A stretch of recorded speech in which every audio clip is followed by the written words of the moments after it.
The woman who drove Michael Jordan to basketball practice every day as a teenager now sits alone in her apartment, staring at $47,000 in medical bills she can't pay. Rosalind Williams sacrificed everything to help young Michael achieve his dreams, selling her car for his basketball shoes, working double shifts for his summer camp, believing in him when he got cut from his high school team. Now, 30 years later, the most famous basketball player in the world has no idea that the person who made his success possible is choosing between heart medicine and food, too proud to ask the nephew she raised for help. But when a mysterious basketball card appears in her mailbox with no explanation, it sets off a chain of events that will reveal just how much Michael Jordan remembers and how far he'll go to repay a debt that can never truly be repaid. This is the story of a family's love, a woman's pride, and a gift that changes everything. Rosalind Williams sat at her small kitchen table, staring at the stack of white papers in front of her. Her hands shook as she picked up the top one. The words "Final Notice" were printed in red letters across the top. $47,000, she whispered to herself. How can it be that much? The papers were medical bills from Cape Fear Valley Health System, all from her heart surgery. 3 months ago, the surgery that saved her life. The surgery she couldn't afford. Rosalind was 67 years old. She lived alone in a tiny apartment in Wilmington, North Carolina, the same city where she had raised her nephew Michael when he was a teenager, the same city where she had driven him to basketball practice every single day. That was a long time ago. Now Michael was famous. He was Michael Jordan, basketball star. He owned the Charlotte Hornets team. He had businesses and money and a big house. But Rosalind had never asked him for help. She was too proud. Her Social Security check came every month. It was enough for rent and food, but it wasn't enough for a $47,000 medical bill. It wasn't enough for the heart medicine she needed every day. It wasn't enough for much of anything. Rosalind looked around her apartment. The walls were thin. The carpet was old. The heater didn't work very well, but it was home. It was all she had. She picked up another paper from the stack. This one was from her doctor's office. It said she needed to pay for her medicine or they couldn't give her any more. Without the medicine, her heart could stop working. Without the medicine, she could die. What am I going to do? She asked the empty room. She thought about calling Michael. He would help her. She knew he would. But she also knew he was busy. He had his team to run.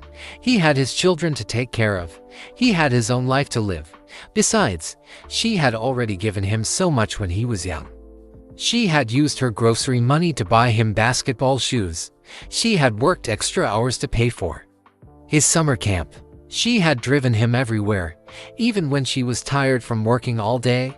I won't be a burden, she said out loud. Not now, not ever. The phone rang. The sound made her jump. She looked at the caller ID. It said Dorothy Chen. That was her neighbor from across the hall. Hi, Dorothy, Rosalind said, trying to sound happy. Hello, Rosalind. I'm going to the grocery store. Do you need anything? Dorothy was 72 years old. She was from China, but she had lived in America for 40 years. She was kind and always offered to help her neighbors.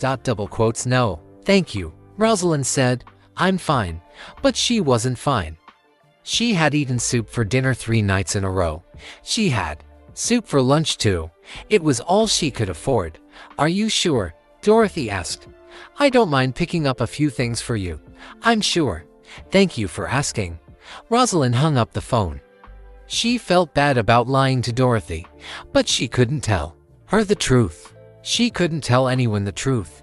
She looked at the medical bills again. The due date was 2 weeks away. After that, they would send her account to a collection agency. They might take her apartment. They might take everything she had. She picked up a photo from the table. It showed her and Michael at his high school graduation. He was 18 years old, tall and skinny. She was 32, wearing her best dress. They were both smiling. You were so young, she said to the photo. You had such big dreams. She remembered that day. Michael had been so proud. He was going to the University of North Carolina on a basketball scholarship. He was going to play for Dean Smith, the famous coach. He was going to be somebody. And you did it, she said.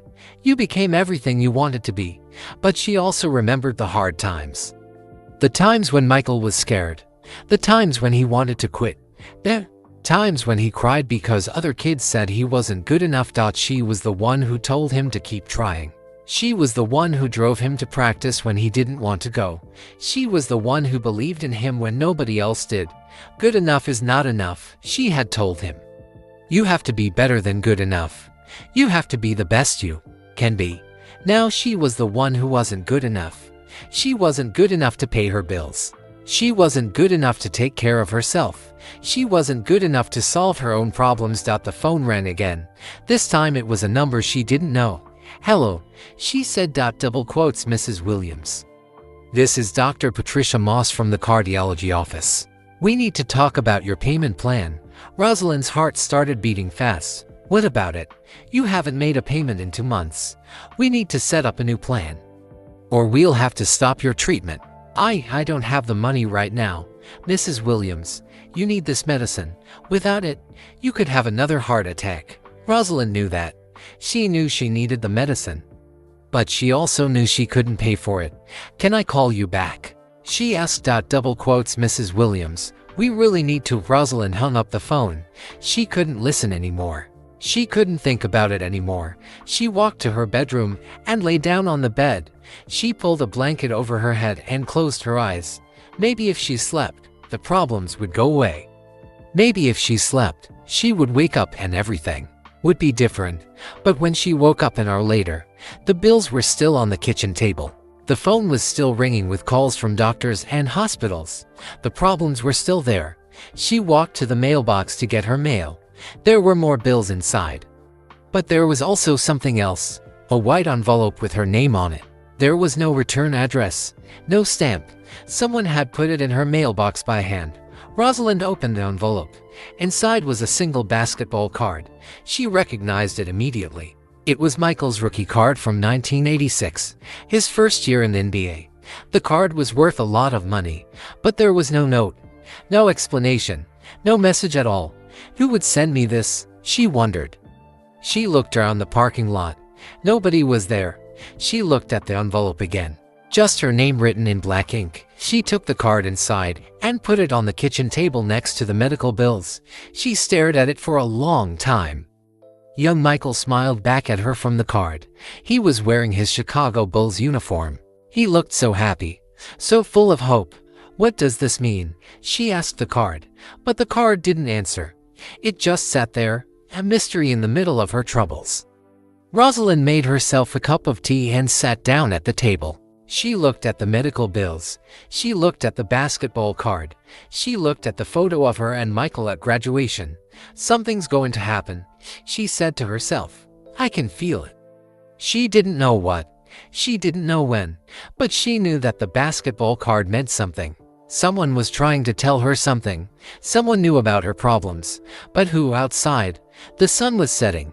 The apartment was getting dark. But Rosalind didn't turn on the lights. She just sat at the table, holding the basketball card, wondering what it meant. The phone rang again. This time she didn't answer it. She just let it ring and ring until it stopped. Tomorrow she would have to deal with the bills. Tomorrow she would have to figure out what to do. But tonight, she would hold onto the mystery of the basketball card. Tonight, she would hope that someone, somewhere, was thinking about her. Someone who remembered the woman who had driven a young boy to basketball practice every day.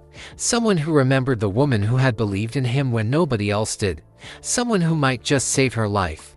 The next morning, Rosalind woke up thinking about the past. She couldn't stop thinking about Michael as a young boy.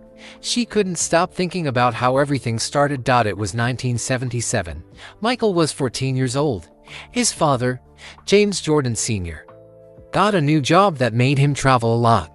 His mother, Dolores, decided to go back to school to become a bank teller. They needed someone to take care of Michael while they were busy. That someone was Rosalind. She lived in a small house just 10 minutes from Laney High School in Wilmington. She worked in the school cafeteria, serving lunch to hundreds of kids. Every day, she had never married. She had never had children of her own. But when her brother James asked her to help with Michael, she said yes right away. "He's a good boy," James had told her. "He just needs someone to keep an eye on him. Make sure he does his homework. Make sure he stays out of trouble." But Michael was more than a good boy. He was special. Rosalind could see it from the first day he moved in with her. Every morning, she made him breakfast, eggs, toast, and orange juice. Every morning.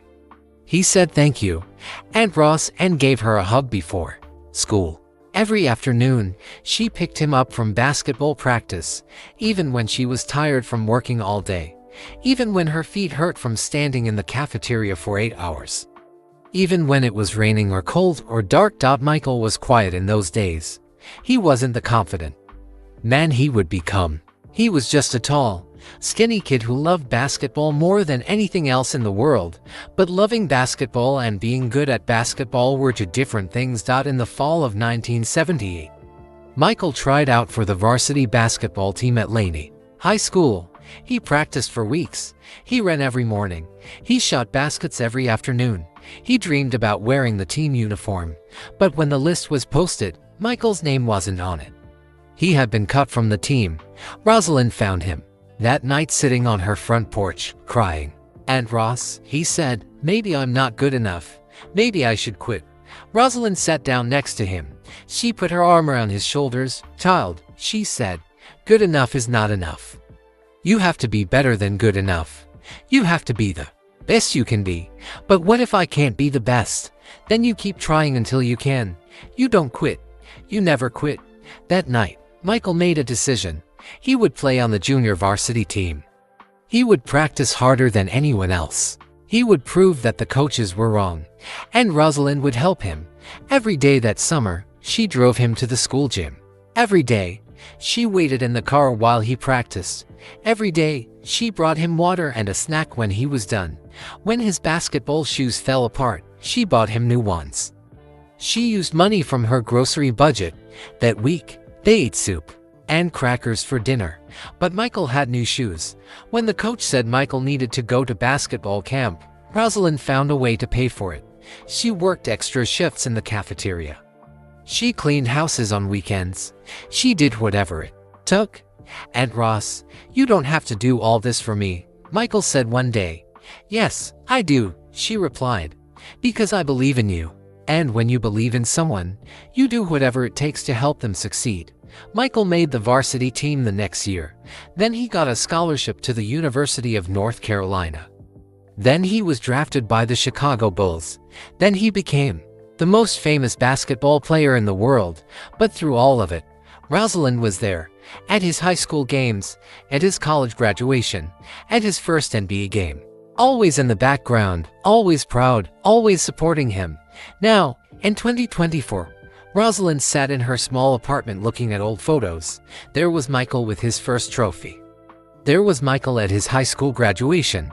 There was Michael holding his first NBA championship ring. In every photo, she was there. Sometimes you could see her clearly. Sometimes she was just a face in the crowd. But she was always there. She picked up her phone and scrolled through her contacts. Michael's number was there. She could call him right now. She could tell him about the medical bills. She could ask for help. But she couldn't do it. Michael sent her a birthday card every year. He called her on Christmas. He called her once a month just to talk. But their conversations were always short. He was busy. He had meetings. He had places to be. She never told him about her problems. She never told him that her social security check wasn't enough. She never told him that she sometimes skipped meals to save money. She never told him that she was scared and alone and didn't know what to do. She was too proud, and she was too afraid that he would see her as a burden. He's done enough for this family, she said to herself.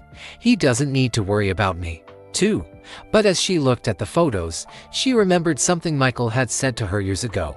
It was after he won his first championship with the Chicago Bulls. He was holding the trophy, surrounded by reporters and cameras. None of this would have happened without Aunt Ross, he had said.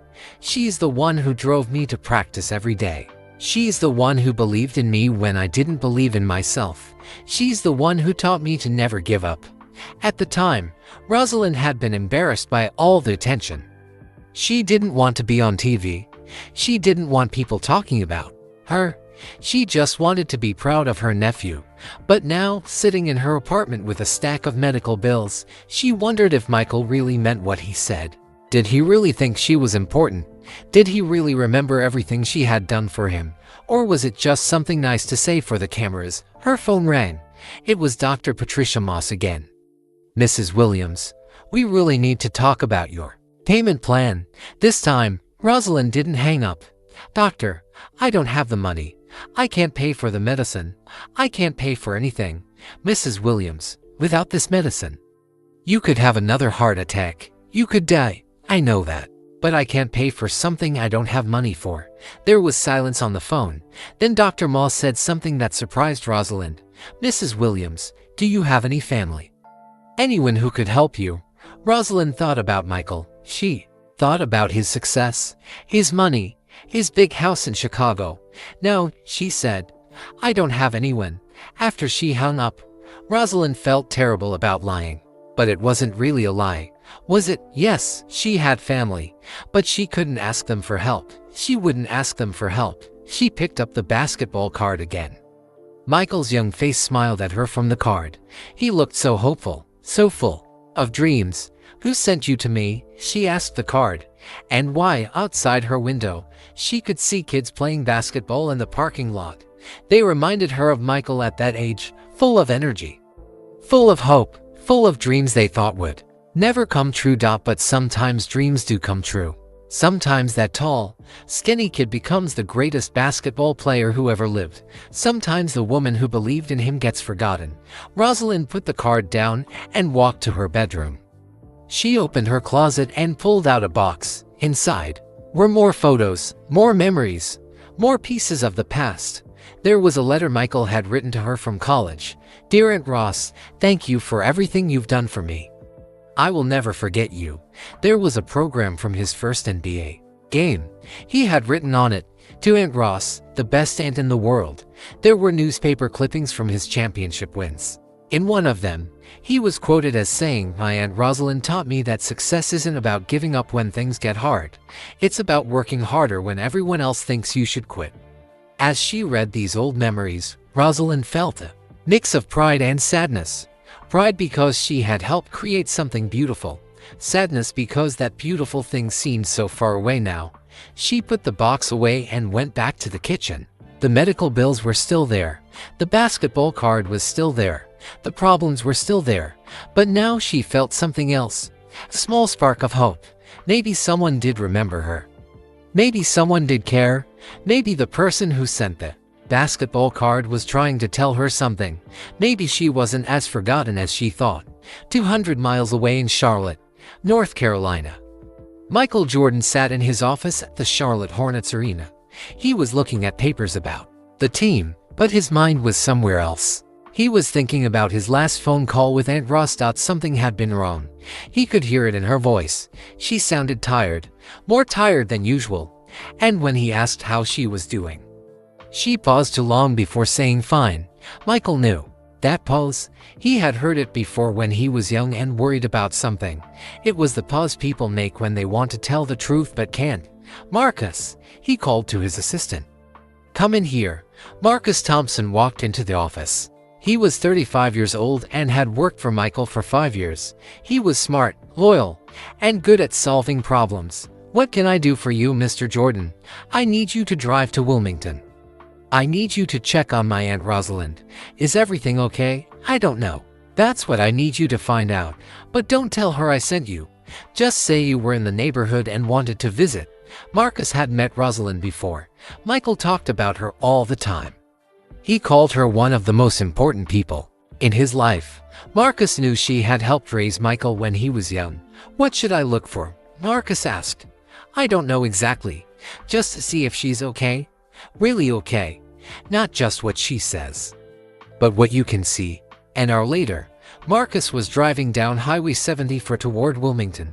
He had called ahead and told Rosalind he was coming to visit. She sounded surprised but happy. When he arrived at her apartment complex, Marcus noticed it was older than he expected. The buildings needed paint, The parking lot had cracks in it. This wasn't the kind of place he thought Michael Jordan's family would live. He knocked on Rosalind's door. When she opened it, Marcus was shocked. She looked thinner than the last time he saw her. Her clothes seemed too big. Her face looked tired. "Marcus, what a nice surprise. Come in, come in." The apartment was small and cold. Marcus could see his breath when he talked. "Mrs. Williams, is your heater working?" "Oh, it works fine. I just like to keep it cool. Save money on the electric bill, you know." But Marcus could tell she was lying.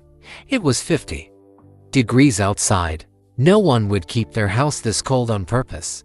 They sat at her kitchen table and talked. Rosalind asked about Michael, about the team, about Marcus's family. She was interested in everything. But Marcus noticed she didn't talk much about herself. He also noticed other things. There was a stack of mail on the table that she kept trying to cover with her hand. Most of it looked like bills. Her medicine bottles on the counter were almost empty. Her refrigerator seemed too quiet, like maybe it wasn't working very well. "Mrs. Williams, how have you been feeling? Michael mentioned you had some health issues." "I'm fine, just getting older. You know, nothing serious." But when she said it, she touched her chest, just for a second, like it hurt. "Do you need anything?" "Michael always wants to make sure you have everything you need. That boy has done enough for this family. I don't need anything from him. I can take care of myself." There was pride in her voice. But there was also something else. Fear, maybe, or sadness. Marcus stayed for an hour. When he left, he told Rosalind to call if she needed anything. She smiled and said she would. But he knew she wouldn't. On the drive back to Charlotte, Marcus called Michael. "How is she?" Michael asked. "She says she's fine. But Mr. Jordan, I don't think she is." "What do you mean?" "Her apartment is freezing cold. She looks like she's lost weight. She's got a pile of mail that looks like bills, and she won't accept any help." Michael was quiet for a long time. Then he said, "Find out what's really going on. But be careful. Don't let her know you're asking questions." The next day, Marcus drove back to Wilmington, but this time he didn't visit Rosalind. Instead, he talked to her neighbors. Mrs. Dorothy Chen lived across the hall from Rosalind. She was happy to talk to Marcus. "Oh, Rosalind is such a sweet woman, but I worry about her." "Why do you worry? She's been very quiet lately. I offer to help her with groceries, but she always says no. Last week, I saw her walking to the store in the rain because her car wouldn't start." "Does she talk about her family?" "She talks about her nephew Michael all the time. She's so proud of him. But she never asks him for help with anything. She says he's too busy." Mrs. Chen told Marcus something that made his heart sink. "Last month, I saw her at the grocery store. She was looking at medicine in the pharmacy, but then she put it back and left without buying anything. I think maybe she can't afford it." Marcus thanked Mrs. Chen and drove to the hospital. He told them he was calling for Michael Jordan about his aunt's medical bills. The person on the phone was excited to talk to someone from Michael Jordan's office. "Oh yes, Mrs. Williams. She had heart surgery 3 months ago. The bills are quite high. We've been trying to work with her on a payment plan, but she hasn't been able to make any payments." "How high are the bills?" $47,000. Plus the ongoing cost of her heart medicine, which is about $300 a month. Marcus felt sick. $47,000. That was more money than most people made in a year. And Rosalind was trying to handle it alone.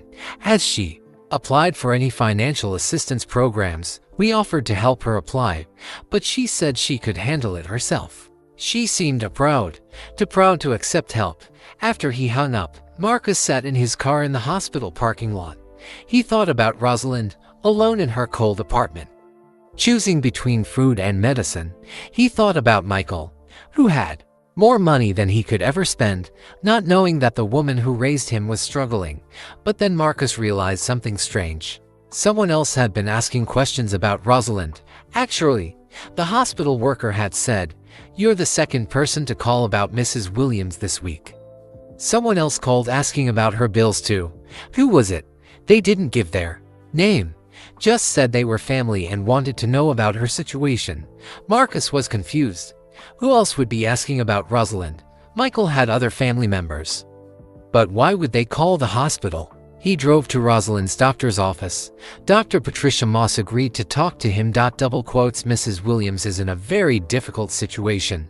Dr. Moss said, she needs her heart medicine every day.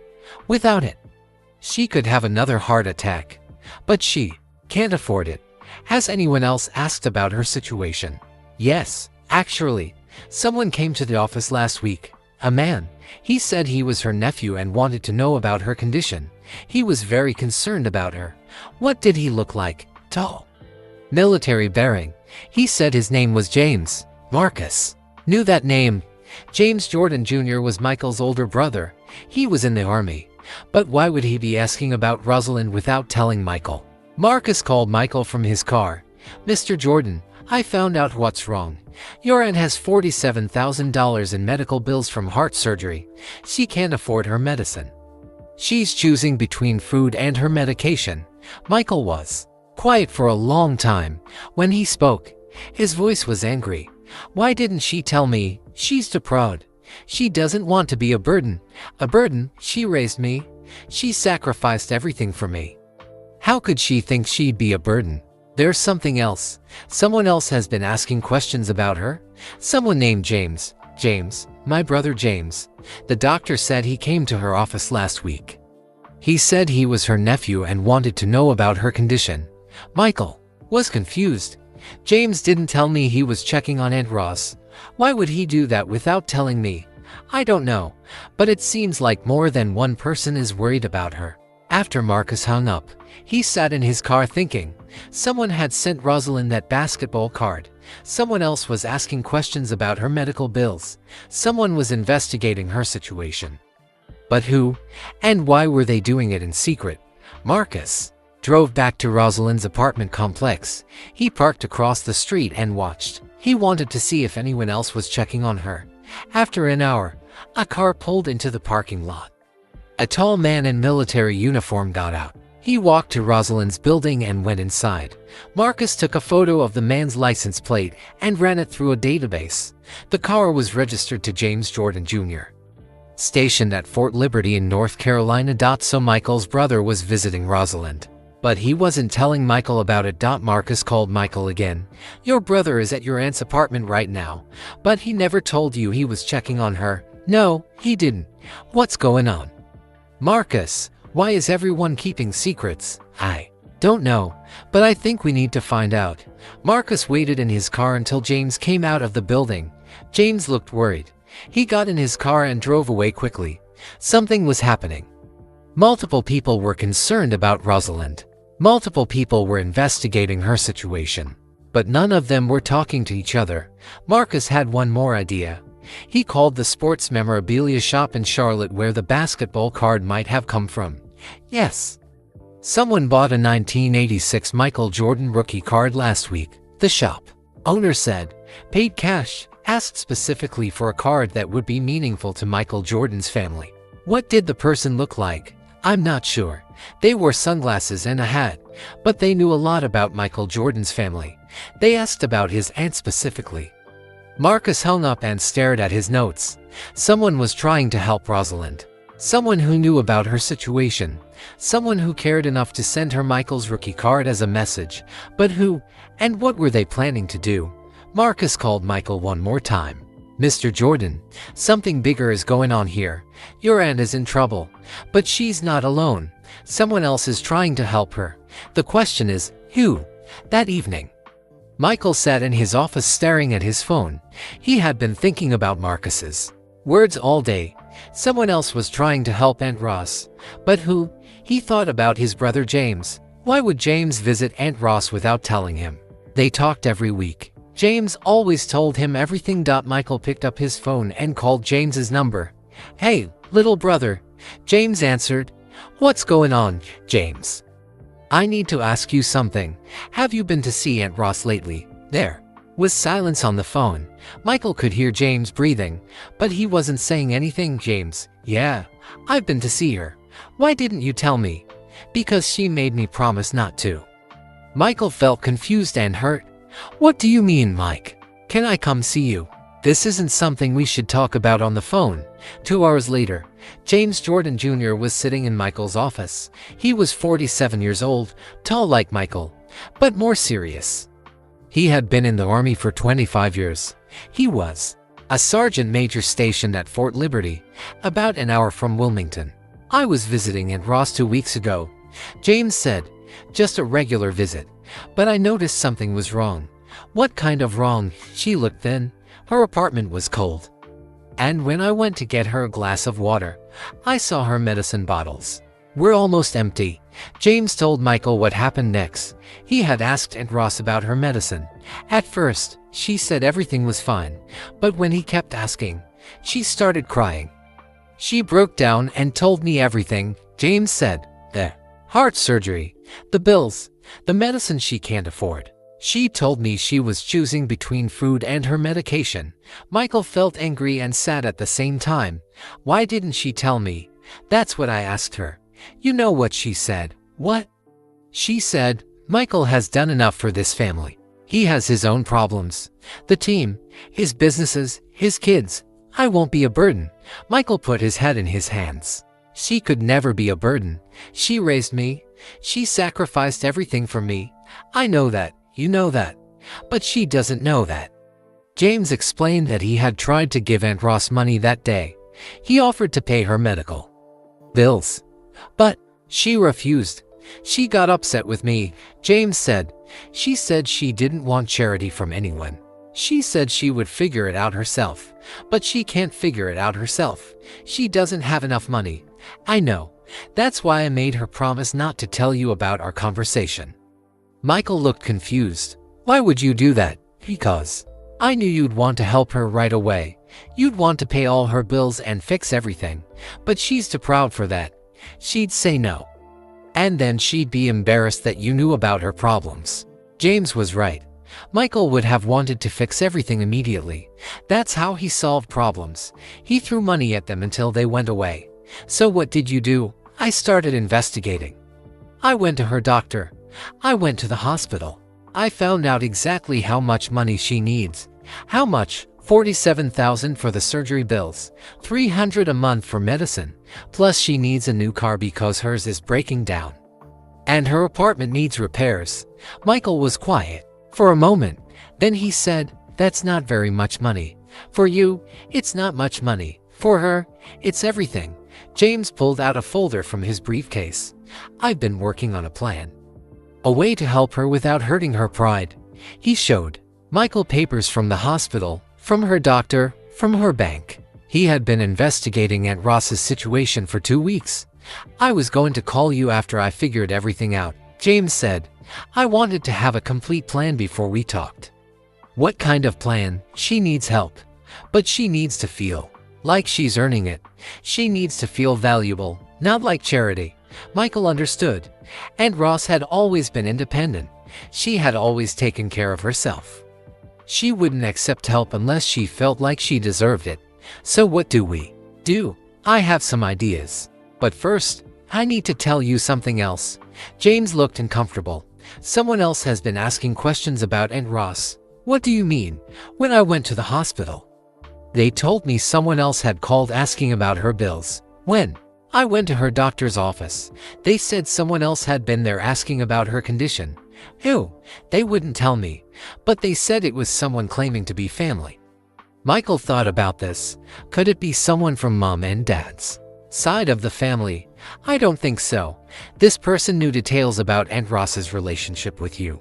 They knew about the basketball card. What basketball card? James looked surprised. You don't know about the basketball card. What basketball card? Someone sent Aunt Ross your 1986 rookie card. No note, no explanation, just the card. Michael felt confused. I didn't send her any card. I figured you didn't.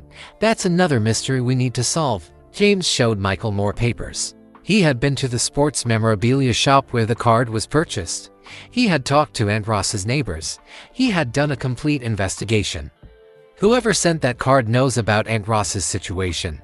They know about her relationship with you. And they're trying to send her a message. What kind of message? I think they're trying to tell her that she's not forgotten, that someone remembers how important she was to your success.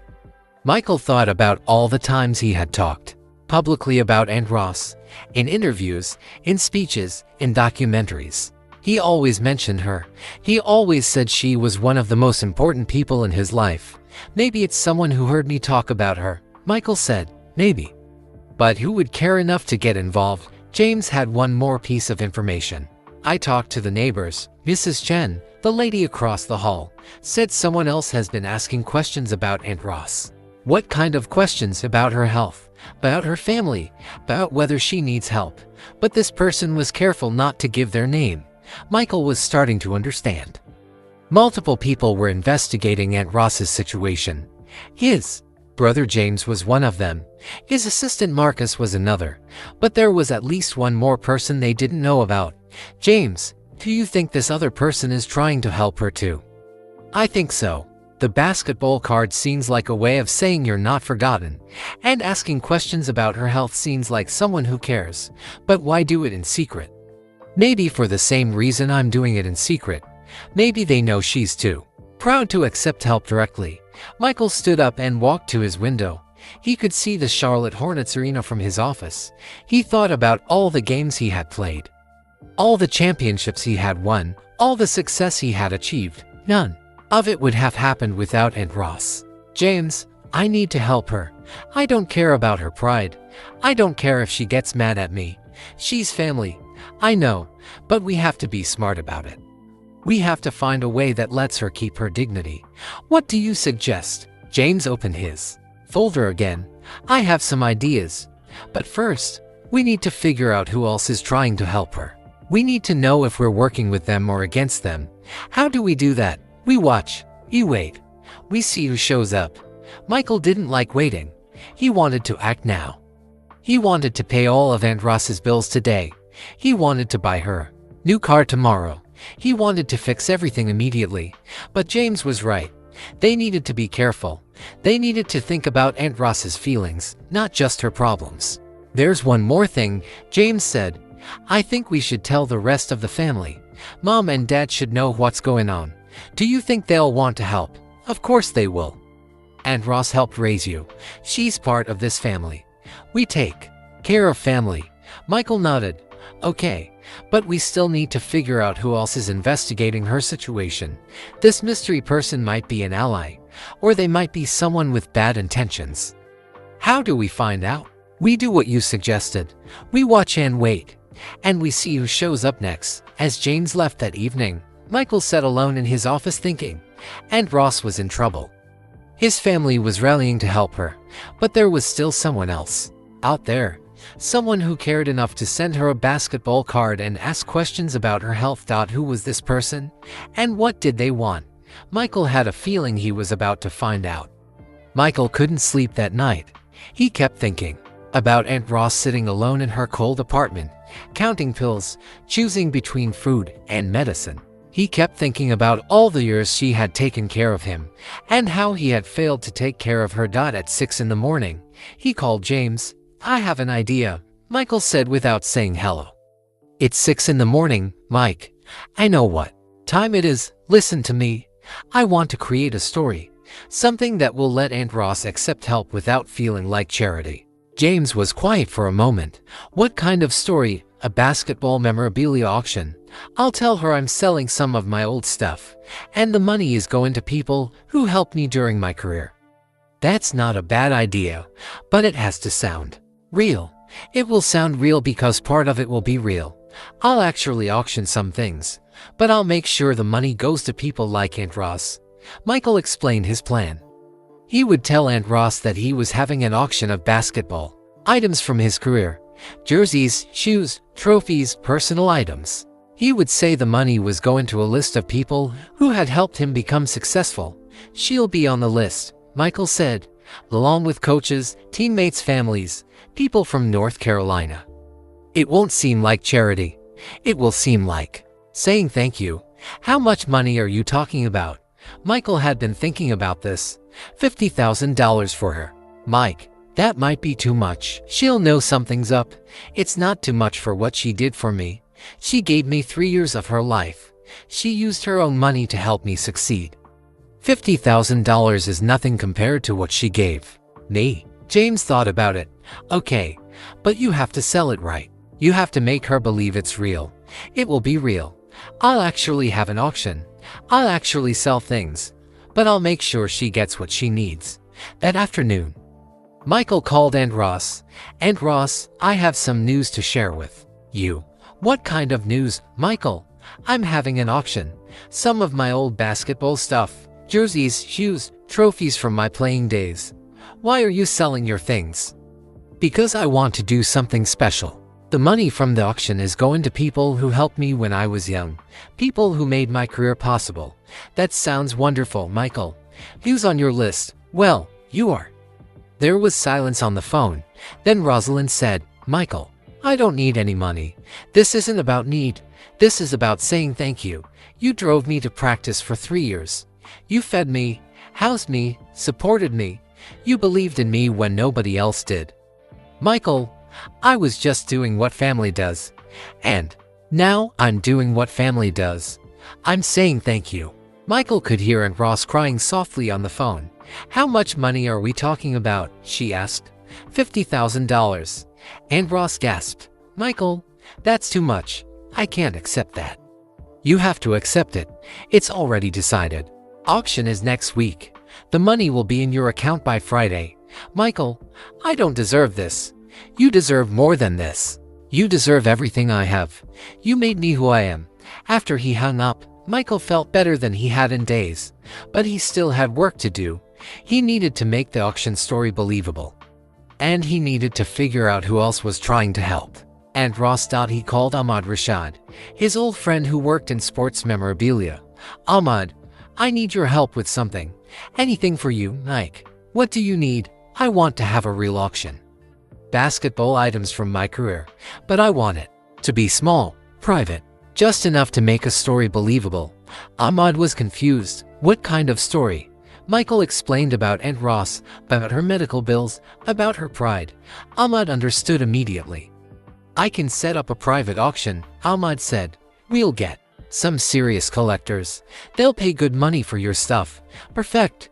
But I need something else. I need to know about a 1986 Michael Jordan rookie card that was sold in Charlotte 2 weeks ago. What about it? Someone bought it and sent it to my aunt? No note, no explanation. I need to know who. Ahmad said he would investigate. I'll call Ron, see what I can find out. While Ahmad worked on the card mystery, Michael started his own investigation. He called the hospital where Aunt Ross had her surgery. This is Michael Jordan's office. He said, we're calling about Rosalind Williams, Mr. Jordan's aunt. Oh yes, we're so excited to hear from Mr. Jordan's office. How can we help? We understand Mrs. Williams has some outstanding bills from her recent surgery. Yes. And fortunately, the bills total $47,000. We've been trying to work with her on a payment plan, but she's been unable to make payments. Mr. Jordan would like to take care of those bills. That's wonderful. Should we send the paperwork to your office? Yes. And please don't tell Mrs. Williams yet. Mr. Jordan wants to surprise her. After he hung up, Michael called Dr. Patricia Moss, Aunt Ross's cardiologist. Dr. Moss, this is Michael Jordan.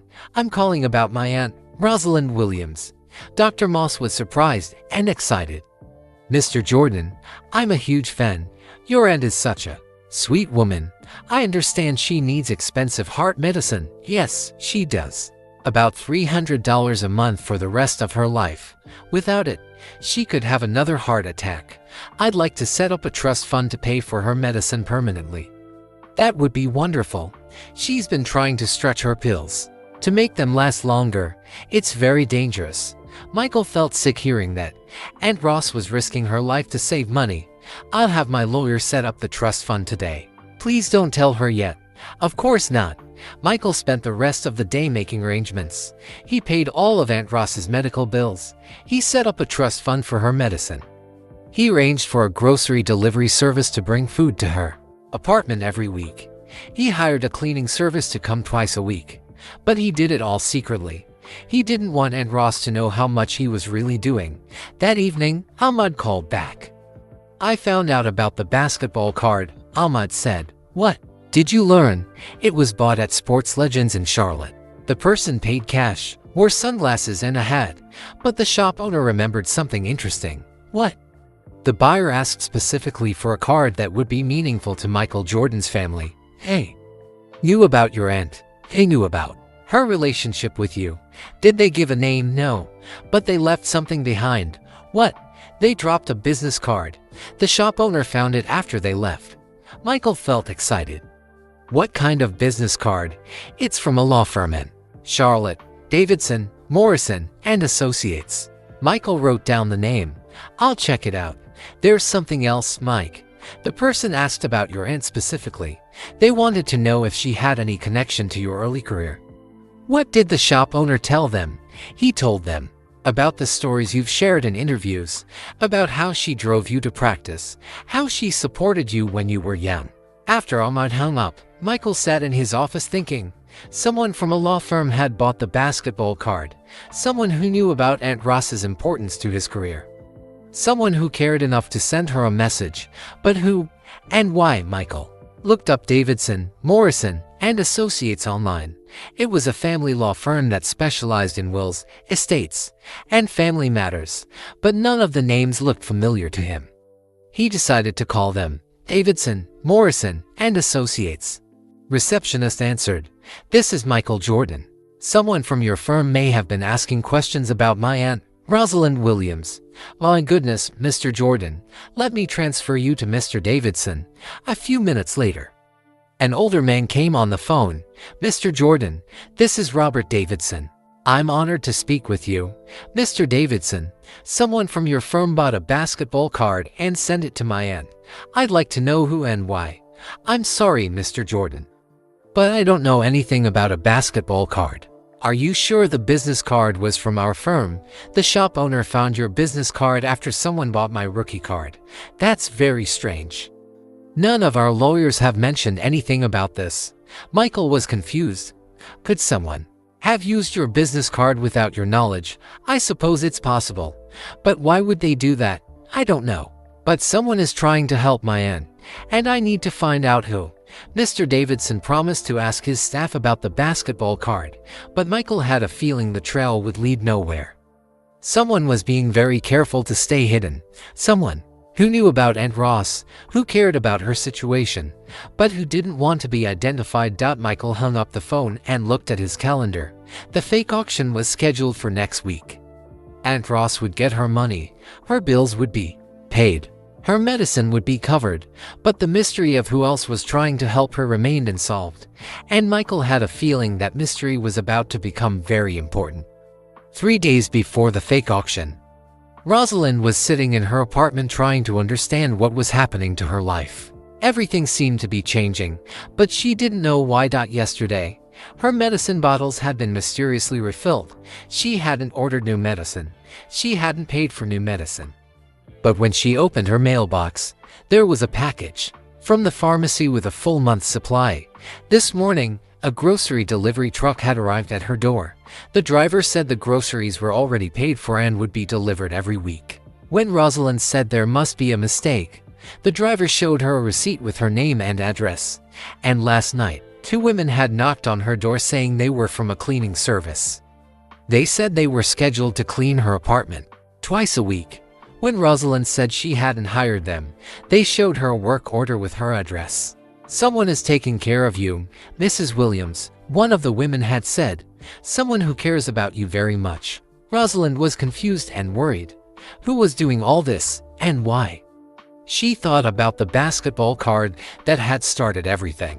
She thought about Michael's phone call about the auction. She thought about all the strange things happening around her. Someone was watching her. Someone was helping her. But she didn't know who. At 2 o'clock in the afternoon, someone knocked on her door. Rosalind looked through the peephole and saw a woman she recognized but hadn't seen in years. It was Juanita Vanoy, Michael's ex-wife. Rosalind opened the door, surprised. "Juanita, what a wonderful surprise." Juanita was carrying flowers and a basket of food. She smiled warmly at Rosalind. "Mrs. Williams, I hope you don't mind me stopping by. I was in the area and wanted to see how you were doing. Of course I don't mind. Come in, come in. You look wonderful. Juanita had always been kind to Rosalind, even after she and Michael divorced. She was the mother of Michael's 3 children, Jeffrey, Marcus, and Jasmine. Rosalind had always thought of her as family. They sat in the living room drinking tea. Juanita asked about Rosalind's health, about her apartment, about her life. She seemed genuinely interested and caring. Double quotes, Mrs. Williams, you look like you've lost some weight. Are you eating enough? Rosalind was touched by the concern. I'm fine, dear. Just getting older. You know, and your apartment feels a little cold. Is your heater working? Yes, it works fine. I just like to keep it cool. Juanita smiled gently. Mrs. Williams, can I ask you something? Are you doing okay financially? The question surprised Rosalind. She felt her face get warm. Why do you ask? Because I know you. You're too proud to ask for help. You're the kind of person who would go without medicine before you'd ask anyone for money. Rosalind felt tears start to form in her eyes. How did Juanita know? Juanita. It's okay. You can tell me. I'm family too. And suddenly, Rosalind couldn't hold it in anymore. She started crying and told Juanita everything. The heart surgery, the medical bills, the medicine she couldn't afford, the choices between food and medication. I had no idea where to turn. Rosalind said through her tears. I can't ask Michael for help. He has his own problems. Juanita moved to sit next to Rosalind on the couch. She put her arm around her shoulders. Mrs. Williams, have you told Michael about any of this? I can't. He has his businesses, the team, his children. I won't be a burden. Mrs. Williams, you could never be a burden to Michael. You're the most important person in his life after his children. You raised him. You made him who he is. Juanita reached into her purse and pulled out a tissue for Rosalind. Can I tell you something? Juanita said. I've been quietly helping people in Michael's life for years. What do you mean? His high school coach, Coach Lynch, had medical bills a few years ago. I paid them.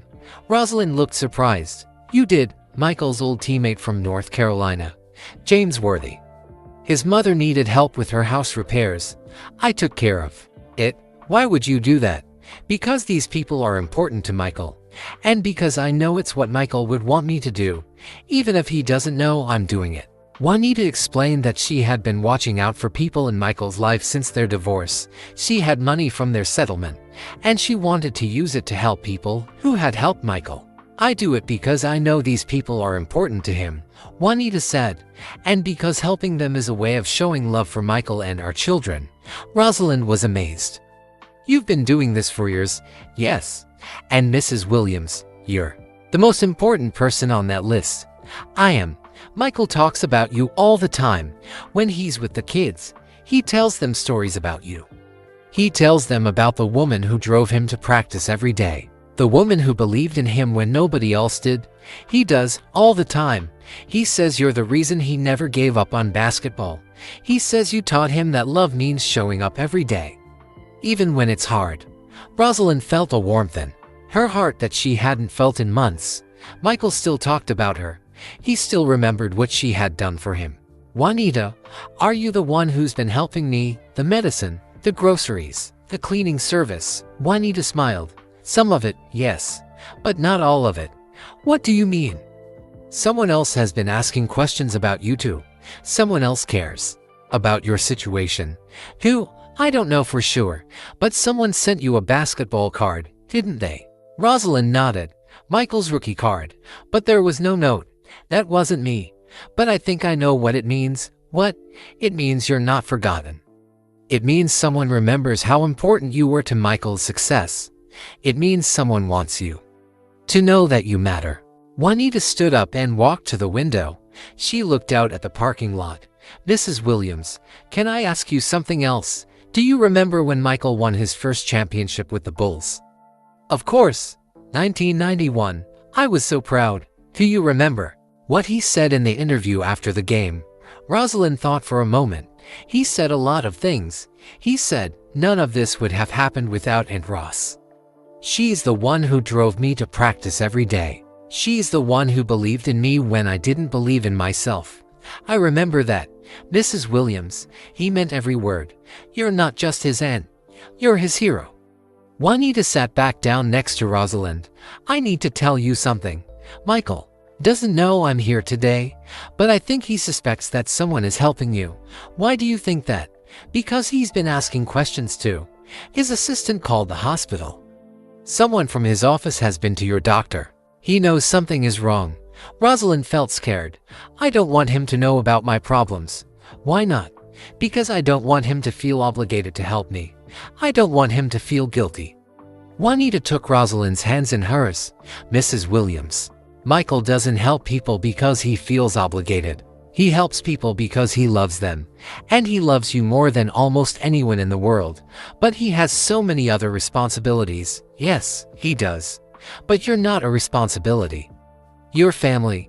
You're the woman who made his success possible. Juanita reached into her purse again and pulled out an envelope. I was going to wait to give you this, but I think now is the right time. She handed the envelope to Rosalind. Open it. Inside was a check for $10,000. Juanita, I can't accept this. Yes, you can. It's not charity. It's a thank you. Thank you for raising the father of my children. Thank you for teaching him how to work hard and never give up. Thank you for making him the man I fell in love with. Rosalind started crying again.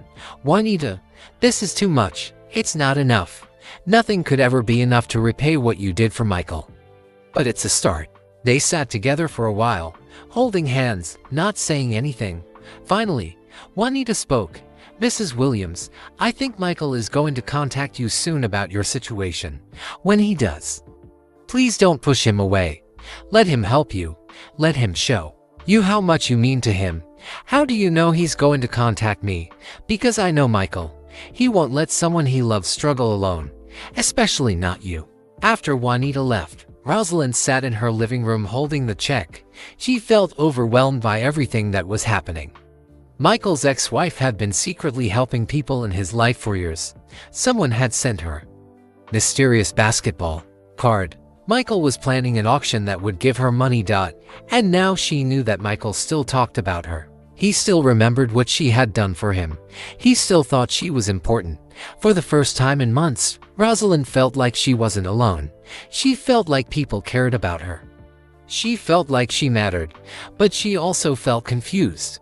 If Juanita hadn't sent the basketball card, who had? Who else was watching out for her? Who else remembered the woman who had driven a young Michael Jordan to practice every day?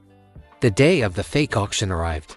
Michael woke up early, nervous about the phone call he would make to Aunt Ross. He had never lied to her before, but he knew this lie was necessary.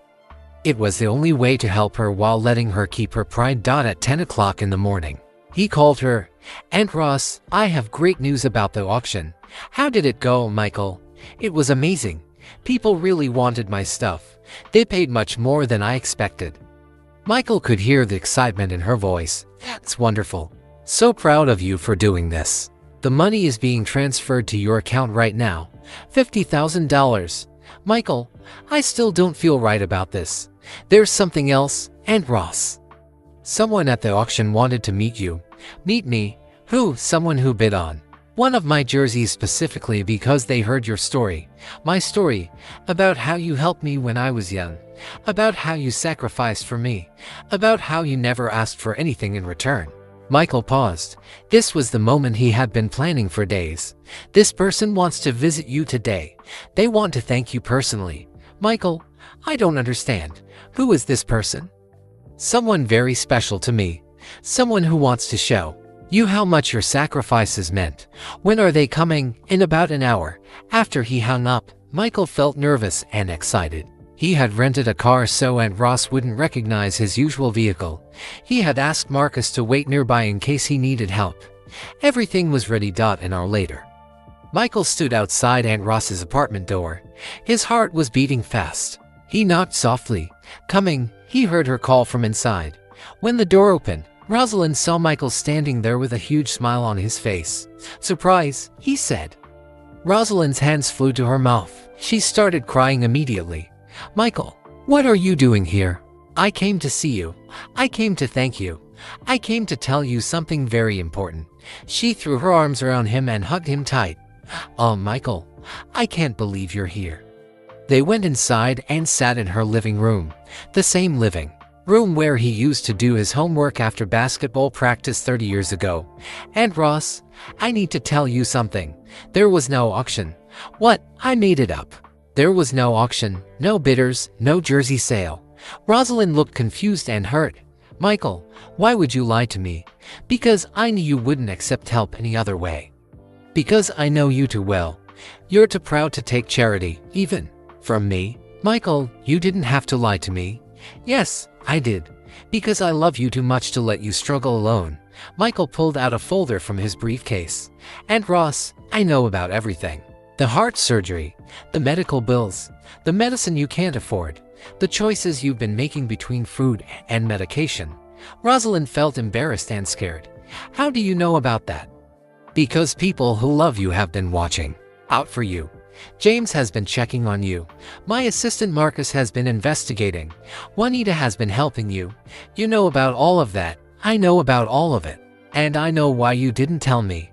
Michael moved closer to her on the couch. "You thought you would be a burden. You thought I was too busy to care. You thought I had forgotten about you." Rosalind nodded, tears streaming down her face. "And Ross, let me tell you something. You could never be a burden. You are the most important person in my life besides my children." Michael opened the folder and showed her papers. "I've paid all your medical bills. Every penny. They're gone." "Michael, that's too much money." "It's not enough money. Not for what you did for me." He showed her more papers.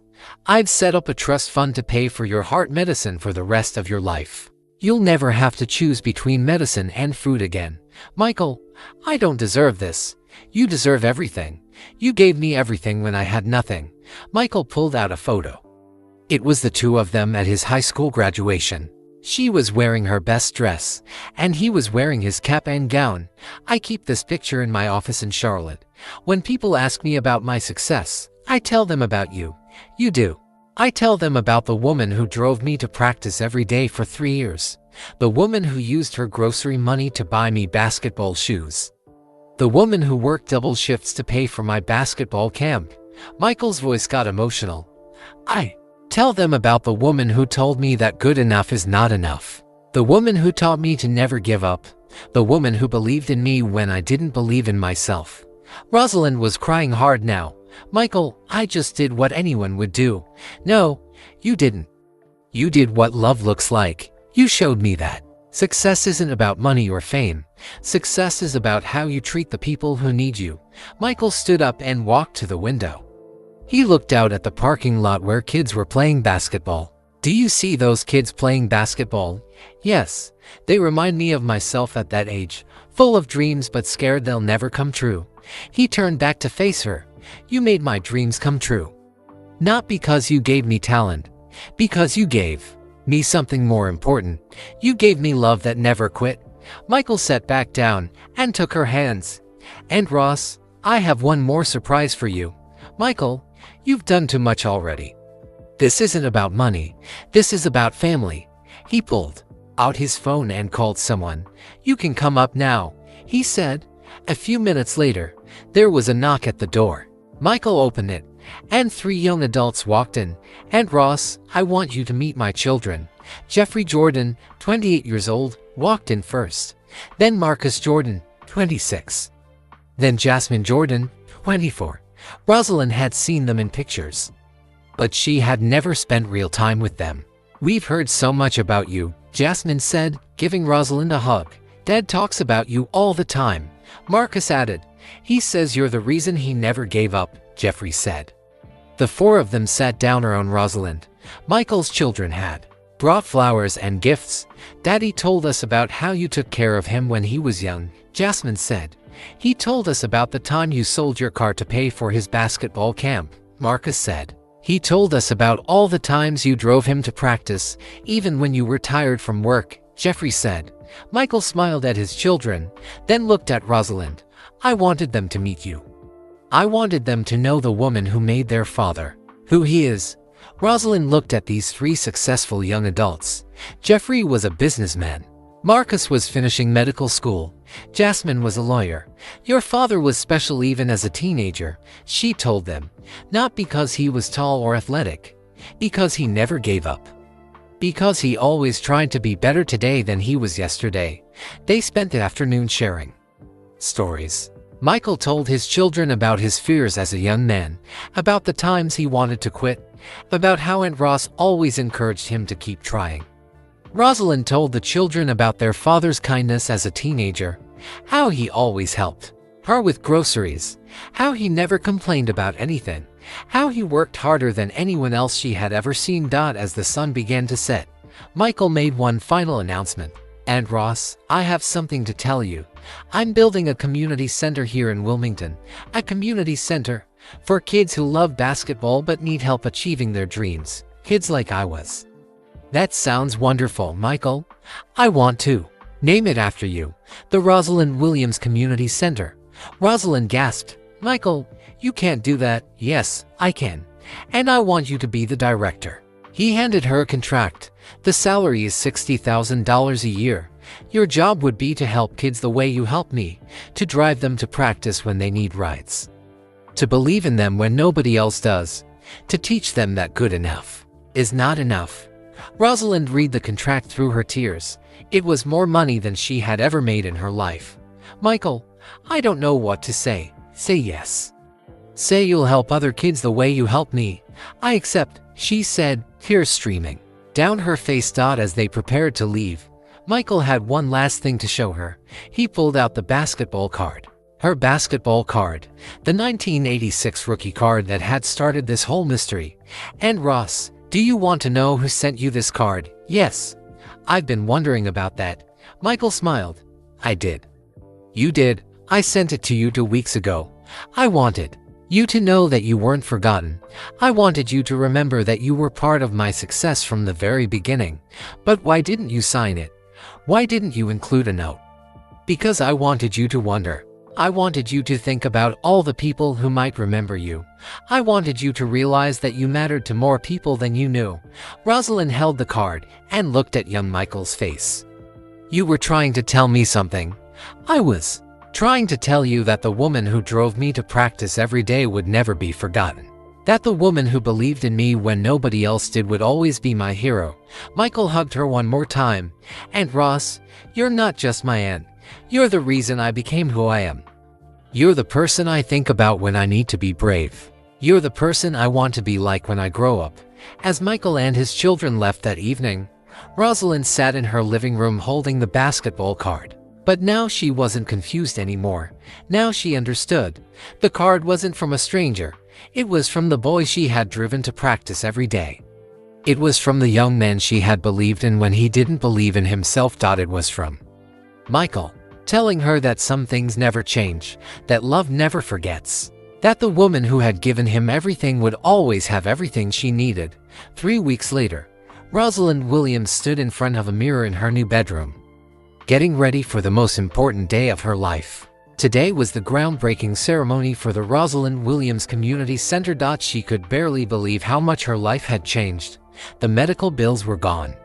Her medicine was delivered every month, paid for by the trust fund. Her new house was warm and comfortable, just 10 minutes from where the community center would be built. But most importantly, she wasn't alone anymore. Michael called her every other day now. Not the quick monthly calls from before, but real conversations. They talked about the community center plans. They talked about his children. They talked about memories from when he was young. Yesterday, he had called with exciting news. And, Ross, I have one more surprise for you. Michael, you've done enough surprises for one lifetime. This one is different. This one is about family. What do you mean? Mom and Dad want to see you. James wants to bring his kids to meet you. And I want all of us to be together for the groundbreaking ceremony. Rosalind had started crying on the phone. The whole family. The whole family. It's time we showed everyone how important you are to us. Double quotes now, as she got ready for the ceremony. Rosalind thought about how scared she had been just a month ago, how alone she had felt, how she had thought Michael had forgotten about her. A car horn honked outside. Rosalind looked out her window and saw a black SUV in her driveway. Michael got out of the driver's seat, followed by Jeffrey, Marcus, and Jasmine. But then more people got out of the car. James Jordan Sr. and Dolores Jordan, Michael's parents. They were both in their 80s now, but they looked healthy and happy. Then James Jordan Jr. got out, followed by two teenagers, his children, Michael's nephew and niece, the whole family. Rosalind whispered to herself. She opened her front door before they could knock. And Ross, Dolores Jordan called out, walking quickly toward her. Dolores had always been like a sister to Rosalind. When Rosalind was taking care of Michael during high school, Dolores called her every week to check on both of them. Dolores, James, I can't believe you're here. We wouldn't miss this for anything. James Sr. said, giving her a big hug. James Jr.'s children, 16-year-old Marcus Jr. and 14-year-old Angela, stood shyly behind their father. Kids, this is your great-aunt Rosalind, James Jr. said. She's the one I told you about, the one who helped make Uncle Michael famous. Marcus Jr. stepped forward. Aunt Rosalind, my dad says you drove Uncle Michael to practice every day when he was young. I did, Rosalind said, smiling at the boy. And I loved every minute of it. Was he always good at basketball? Angela asked. He was always determined, Rosalind said. That's more important than being good. They all went inside Rosalind's new house. Michael had furnished it completely, but he had asked her what she wanted in every room. The living room had a big wall covered with photos, pictures of Michael throughout his career, but also pictures of the whole Jordan family. And Ross, this house is beautiful, Dolores said. Michael picked it out, Rosalind said, but he let me decorate it the way I wanted. They sat in the living room, 3 generations of the Jordan family together in one place. James Sr. and Dolores told stories about when Michael was a little boy. James Jr. talked about his military career. The grandchildren asked questions about basketball and family history, but mostly, they talked about Rosalind. I need to tell you all something, Michael said, standing up in the middle of the conversation. Everyone got quiet. A month ago, I almost lost the most important person in my family, not because she was sick, but because I wasn't paying attention. He looked at Rosalind, and Ross was struggling. And I didn't know she was choosing between food and medicine. And I didn't know she was scared and alone. And I didn't know. Michael's voice got emotional. I was so busy with my life that I forgot to take care of the person who took care of me, Michael. That's not true, Rosalind said. Double quotes, yes, it is. But I'm never going to let that happen again. Michael pulled out a folder of papers. I want to show everyone what Aunt Ross did for me when I was young. He opened the folder and showed them old receipts, old letters, old photographs. This is a receipt from 1979. Aunt Ross bought me basketball shoes with her grocery money. That week, we ate soup and crackers for dinner so I could have new shoes. He showed them another paper. This is a work schedule from 1980. Aunt Ross worked double shifts at the school cafeteria to pay for my basketball camp. He showed them a letter. This is something I wrote to Aunt Ross from college. I thanked her for everything she did for me, but I didn't really understand then how much she had sacrificed. Michael looked around the room at his family. Everything I achieved, every championship I won, every success I had, none of it would have happened without Aunt Ross. James Sr. stood up. Son, we all know how important Aunt Ross is to this family. I know you do, Dad, but I want to make sure she knows it too. Michael turned to Rosalind. Aunt Ross, I have one more surprise for you. Michael, please. No more surprises. This one is different. This one is forever. He pulled out a legal document. I've created the Rosalind Williams Foundation. It's going to help kids who love basketball but need financial support. A foundation. The foundation will pay for shoes, equipment, camps, and coaching for kids who can't afford it. Kids like I was. Michael showed her the papers. I'm putting $10 million into the foundation to start. Rosalind gasped. $10 million. It's not enough, but it's a start. And you're going to be the president of the foundation. Michael, I don't know anything about running a foundation. You know the most important thing. You know how to believe in kids who don't believe in themselves. Michael's children, Jeffrey, Marcus, and Jasmine, stood up together. "We want to say something too," Jasmine said. "And Ross, we didn't really know you before last month," Jeffrey said, "but Dad talked about you all our lives. He told us you were the strongest person he knew," Marcus said. "Now we understand why." Jasmine said, "You gave him everything when you had nothing. You believed in him when nobody else did." Jeffrey pulled out an envelope. "We want to give you something." Inside the envelope was a photo. It showed all three of Michael's children at their college graduations. On the back, they had written, "To Aunt Ross, who made our father who he is. Thank you for giving us the best dad in the world. We want you to know," Marcus said, "that you're not just Dad's aunt. You're our family too, and we're never going to let you be alone again." Jasmine added. As they prepared to leave for the groundbreaking ceremony, Rosalind looked around her living room at the Jordan family. 3 generations of people who loved her, people who considered her family, people who would never let her struggle alone again. "I have something to say," Rosalind announced. Everyone got quiet. "A month ago, I thought I was forgotten. I thought I was alone. I thought the young boy I helped raise had moved on with his life and didn't need me anymore." She looked at Michael. "I was wrong about everything. Michael, you didn't forget me. You were watching out for me. You were making sure I was okay. And when you found out I wasn't okay, you fixed everything." She looked around the room. "All of you did. James checked on me. Juanita helped me. Michael's children welcomed me into their family. But most importantly, you all showed me that love doesn't fade, that family means forever. That the woman who drove a young boy to practice every day would always have a place in that boy's heart." Michael walked over and hugged her. "Aunt Ross, you don't have a place in my heart. You are my heart, and our later." They all stood together at the construction site for the Rosalind Williams Community Center. A crowd of people had gathered for the ceremony. Local politicians, community leaders, basketball coaches, and kids from the neighborhood. Michael stood at a microphone to address the crowd. "Today we're breaking ground for a community center that will serve kids in this area for generations. But before we start, I want to tell you about the woman this center is named after." He gestured to Rosalind, who was standing with the Jordan family. "Rosalind Williams is my aunt. But she's more than that. She's the woman who raised me when I was a teenager. She's the woman who drove me to basketball practice every day for 3 years."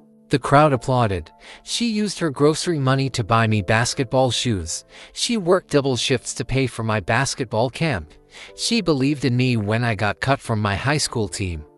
Michael's voice got stronger. "Every point I ever scored, every game I ever won, every championship I ever earned, none of it would have happened without Aunt Ross." The crowd applauded louder. "This community center isn't just named after her. It's built on the same principles she taught me. Work hard, never give up, believe in yourself, and most importantly, help others achieve their dreams." Michael looked at Rosalind. "Aunt Ross, would you like to say something?" Rosalind walked to the microphone. She looked out at the crowd of people, then back at the Jordan family standing behind her. 30 years ago, I drove a young boy to basketball practice because I believed in him. Today, that young boy is building a place where other kids can achieve their dreams." She paused, looking at Michael. "But the real miracle isn't that Michael became successful. The real miracle is that success didn't change who he is inside. He's still the same boy who said thank you, Aunt Ross, every morning at breakfast. He's still the same young man who worked harder than anyone else. He's still the same person who never forgets where he came from." She gestured to the construction site. "This community center will help hundreds of kids over the years. But it represents something more important. It represents love that never ends. It represents family that never gives up on each other. And it represents the truth that when you help someone achieve their dreams, those dreams come back to help others achieve theirs too." Michael handed Rosalind a golden shovel. Together, with the whole Jordan family around them, they broke ground for the Rosalind Williams Community Center. As the crowd cheered and the cameras flashed, Rosalind thought about the scared, lonely woman she had been just a month ago. That woman was gone forever. In her place stood someone surrounded by family, someone with purpose and meaning, someone who would spend the rest of her life helping kids the way she had once helped the young boy named Michael Jordan. The circle was complete. The woman who had given everything to help one child achieve his dreams now had the resources to help hundreds of children achieve theirs. And Michael Jordan, the man who had never forgotten the woman who believed in him, had made sure she would never be forgotten by anyone else either. As they walked back to the cars, Michael put his arm around Rosalind's shoulders. "And Ross, I want you to know something. Every day for the rest of my life, I'm going to make sure you know how important you are to me." "Michael, you don't have to do that." "Yes, I do. Because good enough is not enough. I have to be better than good enough. I have to be the best nephew I can be." Rosalind smiled, recognizing her own words from 30 years ago. "You already are, Michael. You already are. We'd love to know where you're listening from. Drop a comment and tell us your city or country. We love connecting with our global audience. If this story touched your heart, please hit that like button and subscribe to our channel for many more inspiring and heartwarming stories like this one. Your support helps us continue sharing these powerful tales of human kindness and resilience. And don't keep this story to yourself, share it with your friends and family. In a world that sometimes feels divided, stories like Rosalind's remind us of the power of love, gratitude, and taking care of one another. Let's spread that kindness and awareness together. Thank you for listening, and we'll see you in the next story.